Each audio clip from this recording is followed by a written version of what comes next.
It's time. It's tea time. Specifically a one pot, but more of a thinking experiment than I would say a review of a game. But I'll talk about how the game is. Today's game, as you've seen from the title, is Star Wars Knights of the Old Republic, or as everyone refers to it, or referred to it at the time, KoToR. One of the greatest Star Wars adventure games that's ever existed. Yes, it's attached to a archaic D20 Star Wars tabletop RPG, and that's fine. It's still good. I still enjoy this game. Like, it's very simple compared to a lot of modern. I wouldn't want to call it a conversation RPG. There's definitely a lot of conversation, but combat is definitely something that happens more. It's more action oriented than something like Baldur's Gate, where yes, there's combat, but most of the time you're trying to solve problems other ways. And that's kind of what the Jedi were all about, really. So, RPG and Star Wars fit together perfectly, just like Star Wars and FPS and Star Wars and action adventure games, or Souls-like, if you want to talk about Jedi Fallen Order. I remembered the game. I remembered it. Talking about Jedi Fallen Order. We're talking about... I think this is the first Star Wars RPG that's ever existed. And it's kind of astonishing to think it took them that long to make a Star Wars RPG. You know, you got the sound effects. I could be wrong, so if someone knows of an earlier one, hit me up, but I don't remember any before this. I remember games like Dark Forces exist, and Jedi Academy, Academy 2, but I don't remember any RPGs specifically. Yeah, it's got a moral system, which is basic. It's one of the more basic iterations of it. But I can't fault anyone. So let's get into things that I like and dislike about the original. And I'll start you in with some footage.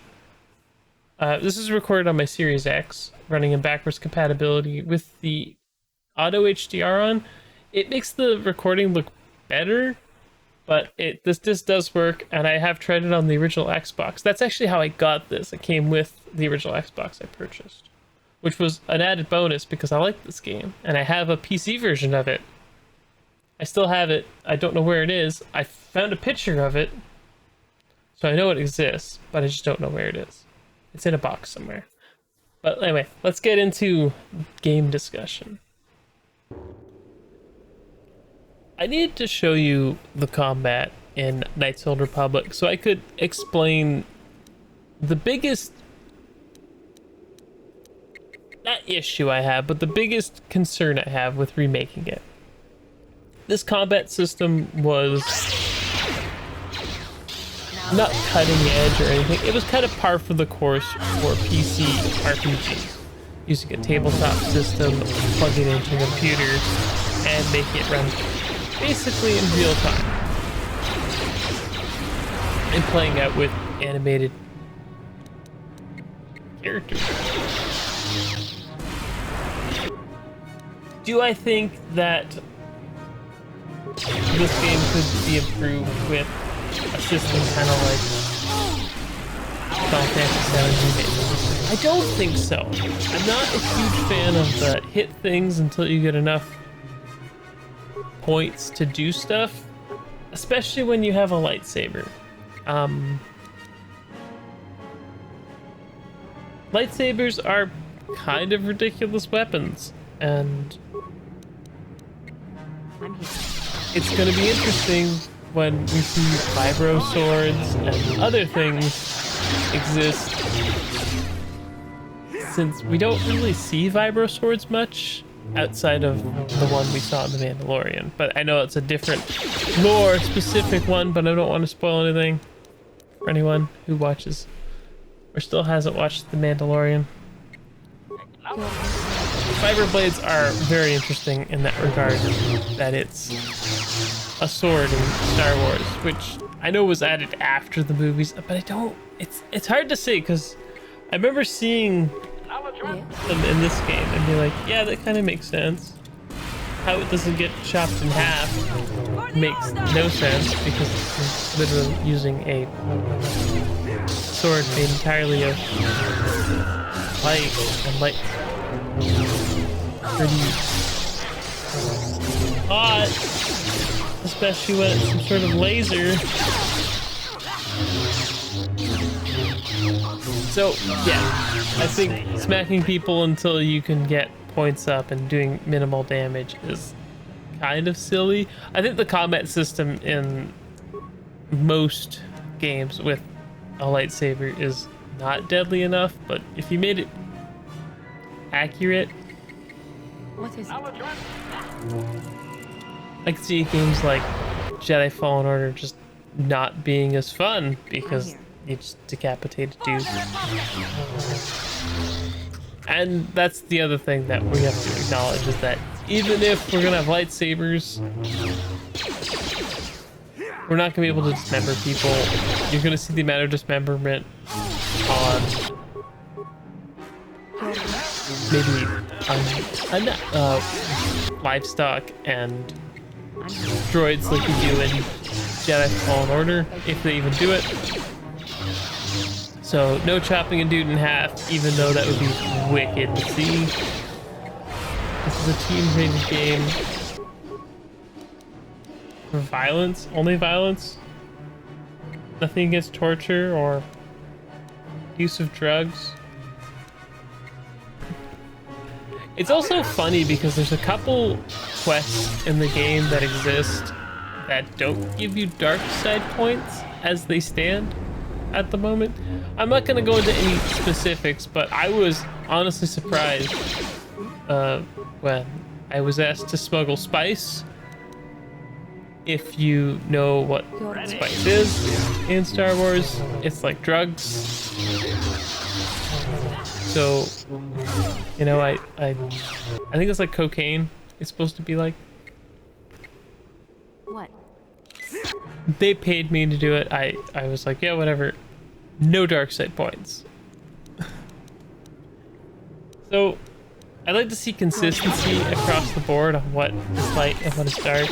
Maybe give more neutral kind of options, or ones that are more obscure, you're not sure what's going to be. Because I feel like a bunch of them, it's like, well, you do it this way and it's the good way, and that way is the bad way, but what about something in between that's like a compromise? I feel like a lot of RPGs don't do the compromise thing, because the Sith and the Jedi are both extremes, and I don't want to get too far into it because that's kind of the underlying plot of Knights of the Old Republic, at least the second one.